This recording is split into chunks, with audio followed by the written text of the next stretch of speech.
Hey YouTubers, it's Charlie. So this week on Gotham, they did some big references to Bane and Venom in the comics, as well as some of the darker corners of Wayne Enterprises. So just like normal, I'm going to start with my top 5 comic book references, and then I'll do my review. Hello to any new people too. If you're just finding me for the first time, I'm doing all the DC TV shows. Constantine starts this Friday. It's a good time for comic book television, so be sure to subscribe to get everything. Okay, so just blanket spoiler warning for the episode if you haven't seen it yet. Top 5 moments. Number 5, Wayne Enterprises is vast and pretty corrupt. So the real villains here are obviously the board members that we don't see. They're just like the faceless power behind Viper and Venom. There's this really interesting relationship between the super wealthy people in Gotham and the big mobsters like Falcone and Maroni. Some of the villains operate at night, like the mobsters, some during the day in an office, but they're all bad. I don't know that they were specifically intending to draw any references to the board members, but think of them as like a nest of vipers, as in the Viper drug. Yes, I definitely do think that well-designed person at the end is connected to one or more of the board members. I don't think she was working for Falcone or Maroni. It's someone we'll probably meet in a future episode. That was what that whole Bruce luncheon moment was about. I want to meet with the board members. If you remember during Batman Begins, that was actually one of the big battles for Bruce Wayne, not necessarily Batman, so they could give that to young Bruce Wayne. He could battle the board this season, and that could be like his big fight. They don't talk about it too often, but Wayne Enterprises itself is vast. Like, there are many sub-companies. The adult Batman, Bruce Wayne, knows pretty much about all of them, but young Bruce Wayne has no idea what's going on. It just makes it a lot easier for the show to pull villains out of the company. If you remember in the movies, the Riddler worked for Bruce Wayne. I'm pretty sure Wayne Enterprises owned Axis Chemicals, where the Michael Keaton Joker was created.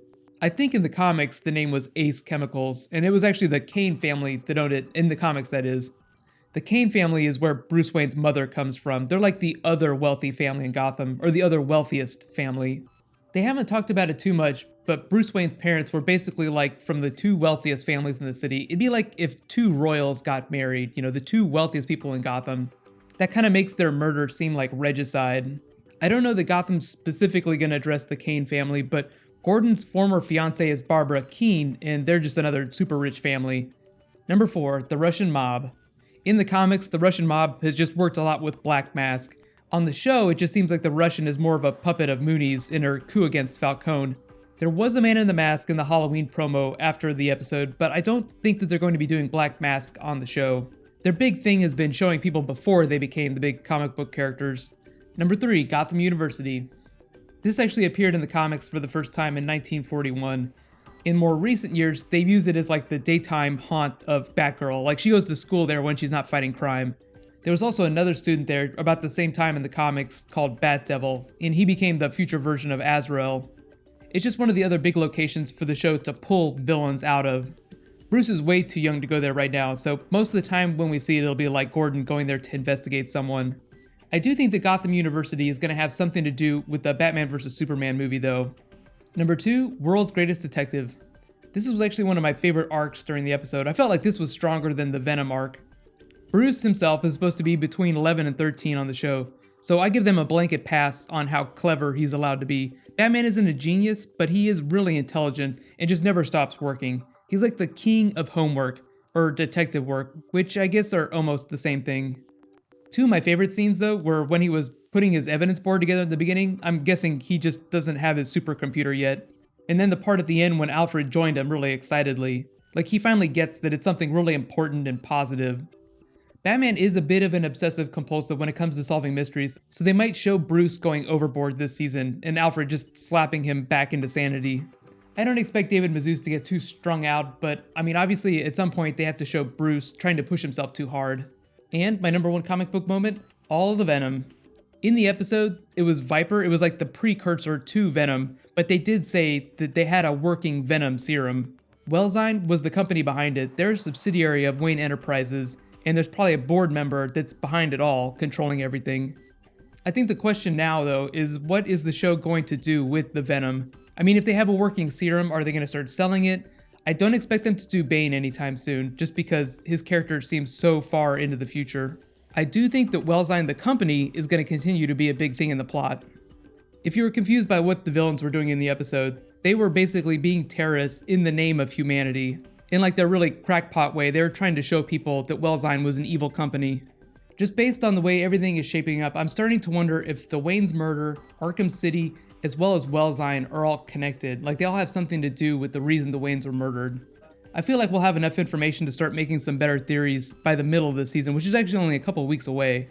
Let me know though, what was your favorite moment from the episode, and what did you think of the Viper special effects? It kind of reminded me of the Batman and Robin movie whenever Bane's muscles started growing. Also, here are a few other Easter eggs I spotted. So, Bruce Wayne being into old Zorro flicks, obviously Masked Man and all.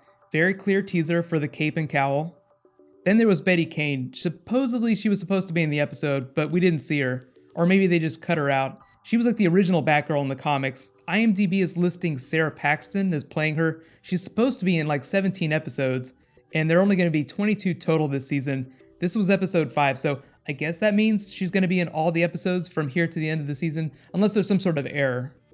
It would be pretty badass to get like a Batgirl character on the show. So overall, I gave the episode a solid B. I feel like the Bruce detective storyline was the strongest.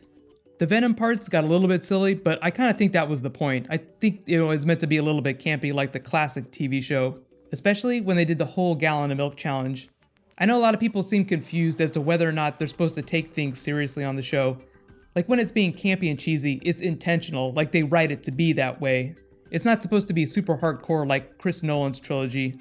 I did feel like the Viper storyline was a bit of a dead end, but I think it's going to turn into something bigger, like the Wellsine Wayne Enterprises mysterious board member thing. I feel like they're turning that into one of the big arcs for the season, which actually ended up giving us a whole lot more David Mazouz. I really liked his public Bruce Wayne.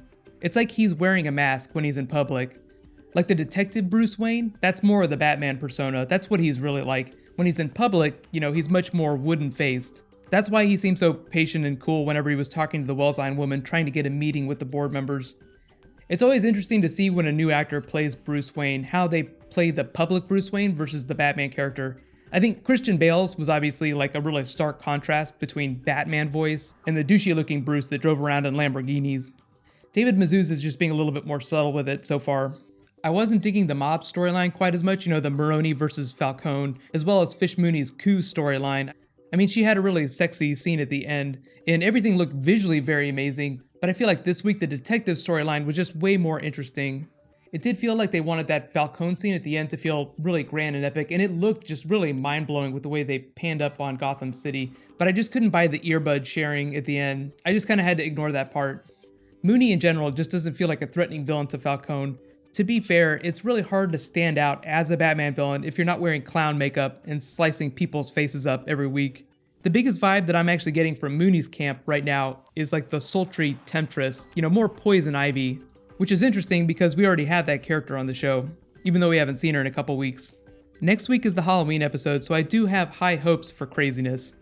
So, important news, Constantine starts this Friday. I will be doing videos every week, so be sure to subscribe to get all that stuff. I have seen the pilot episode, so I might post a non-spoiler review of that in the next couple of days before. They have changed some things from the original pilot, so I'm not sure which version of that they're going to air, but you can click here to learn more about that series, and click here for my Gotham Episode 4 video. Thank you so much for watching, so let's all high five, and I'll see you guys tomorrow.